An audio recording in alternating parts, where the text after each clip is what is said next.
Welcome to the Deep Dive.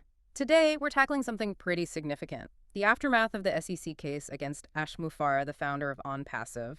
This whole thing involved, a huge global community, complex legal arguments, specifically around how the venture was initially structured. Right, concerns about unregistered securities, potential multi-level marketing aspects.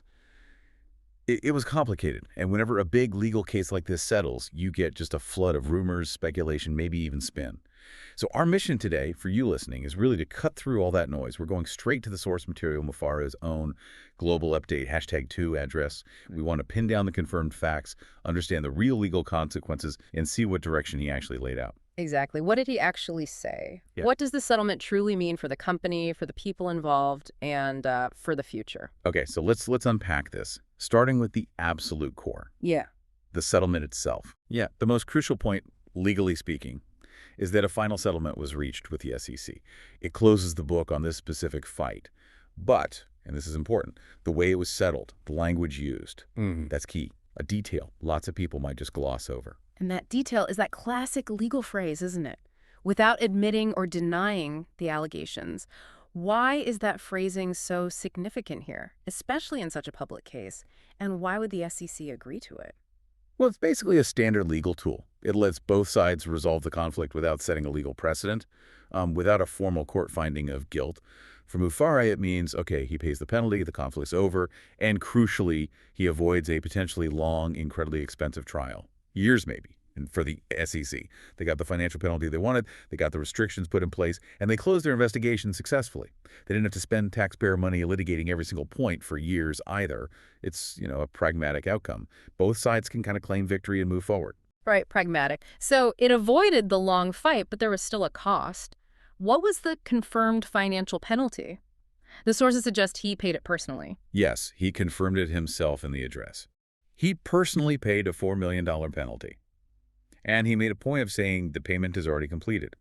So financially, that part is done. Closed. There was also another really significant personal aspect clarified in the settlement. Which was? All the charges against his wife. They were fully dismissed. Oh, wow. Okay, that is a big detail. That definitely changes the narrative a bit from what was floating around. It does. It's a key piece of the personal side of this settlement. So thinking about his address, he framed the decision to settle as being about moving forward, right? Not about guilt. Did he talk about the personal impact of it all? He did, yeah. The main reason given was pragmatic, avoiding that long, costly legal battle. But he also spoke pretty openly about his own exhaustion from the whole thing, the toll it took, on him and his family. It definitely framed it as a difficult, draining process.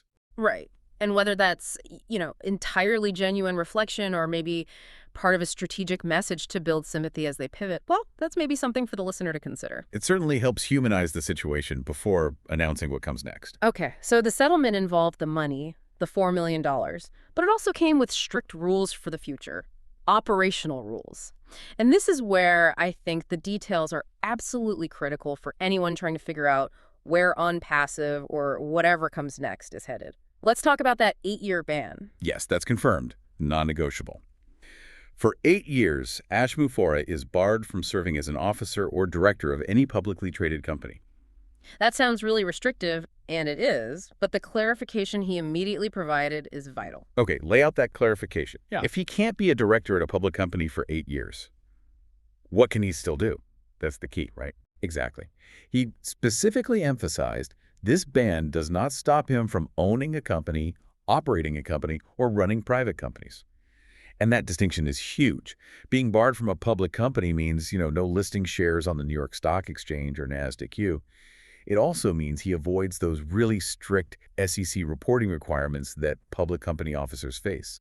So just to be clear for everyone listening, if he wanted to sell stock on the NASDAQ tomorrow, he couldn't do that.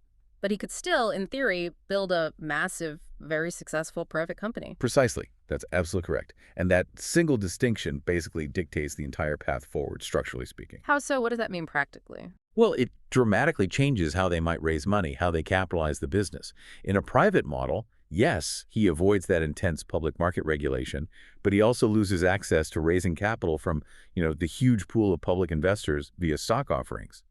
So the challenge becomes finding large-scale private funding, or maybe relying more on reinvesting profits to grow. It's a major constraint that will likely influence almost every strategic decision for the next 8 years. Okay, that makes sense. And given that the SEC's original concerns seem tied to the old business model, what did he actually commit to regarding how any new venture would operate? This was another really big, firm commitment he made, directly linked to the future path. Mufari stated very clearly he will never engage in multi-level marketing MLM or any kind of, quote, money game model again. It was presented as a complete public disavowal of those past practices. It's meant to signal a clean break, a new chapter focused on compliance. Right, drawing a very clear line in the sand. Now, Yeah. here's where it gets, I think, really interesting, especially for the existing on-passive community. He didn't just talk about his own future restrictions or business models. He talked about on-passive itself, and he used this pretty striking metaphor. He did. He was quite blunt, actually.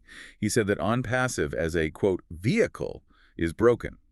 His words. And he explicitly stated it will not continue in its current form. That's probably the most definitive statement we have confirming that the existing structure, legally, operationally, is basically being dismantled. And we kind of knew a shift was needed, right? Sources indicated that even after the SEC settlement, there were still other pending legal things, operational issues. It all pointed towards needing a major restructure anyway. Exactly. The broken vehicle language acknowledges those underlying issues that went beyond just the SEC case. Okay, so the vehicle is broken, but they're still promising a journey, right? Where are they supposedly heading now? What's the new destination? The message was a clear pivot towards a new vision or a new phase. The implication is a shift towards focusing solely on products, technology, moving completely away from that previous structure. But, and this is a crucial missing piece and he acknowledged it, he did not provide specific details about what this new venture actually is during that update. Right, so essentially he's asking the community, the followers, to trust that there's a great destination, but he hasn't shown them the map yet. That's a good way to put it. It's a big ask, especially right after announcing this major SEC settlement and the end of the previous structure. Yeah, a very big ask. So how did he try to reassure people? Let's talk about the overall tone, the messaging strategy in that address. The main strategy seemed to be built around reassurance and commitment. He really hammered home the themes of future transparency and strict compliance with the law, stating explicitly that whatever comes next will be, legally sound, above reproach. That's fundamental for rebuilding trust after a public legal fight like this. Makes sense. Compliance and transparency. What else? He also spent time acknowledging the base, the followers, the people who had stuck with the company, and him through this whole ordeal. Ah, yes. Addressing the loyalty factor. Absolutely. He spoke directly to them, called them his strength. "You are my strength," I believe was the quote. The whole address was really framed as this being a fresh start. He kept repeating variations of "the best is yet to come." It felt very much designed to convert any fear or uncertainty about the settlement into sort of anticipation and excitement for a new compliant launch. So turning lemons into lemonade, essentially. Framing the $4 million penalty, the public ban, not as a defeat, but as, what, a necessary step. Exactly. He actually summarized the whole process using the phrase "give up to go up." The idea being that settling the case, paying the penalty, accepting the restrictions, letting go of the old structure, all of that was a necessary give up to allow them to go up towards this bigger, better, albeit currently undefined future goal in the private sector. Give up to go up. Okay. And for those followers, the loyal ones listening, what was the practical instruction? What are they supposed to do now? The instruction was pretty straightforward, actually. Keep an eye on the back office for future updates and announcements. That tells us that, administratively at least, they consider the SEC chapter closed. All the focus now is internal, preparing for whatever this new venture launch entails. Okay, excellent. So as we start to wrap up this deep dive, let's quickly recap the absolute core takeaways, the things that you listening really need to hold on to. First, that confirmed $4 million personal penalty paid by Mufara. Done deal. Second, that crucial distinction with the 8-year ban.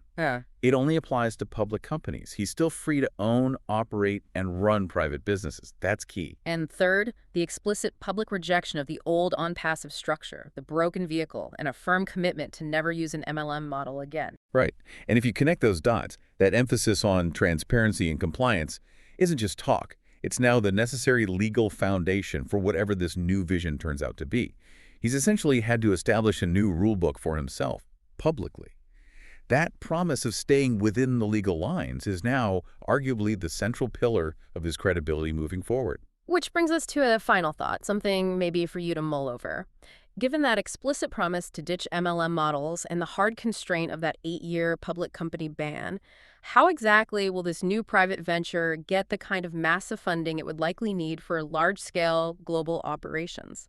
Without access to public markets and without that controversial structure of the past, where does the capital come from? It's the million-dollar question, isn't it? Or perhaps the multi-million-dollar question. That tension between staying compliant, staying private for now, and yet needing potentially significant investment. It's a really interesting challenge. How they navigate that financial path, especially in the private sphere, will be fascinating to watch as details of this new vision eventually emerge. Indeed, it will. We'll certainly be keeping an eye on it. Thanks for diving deep with us today. We'll catch you on the next one.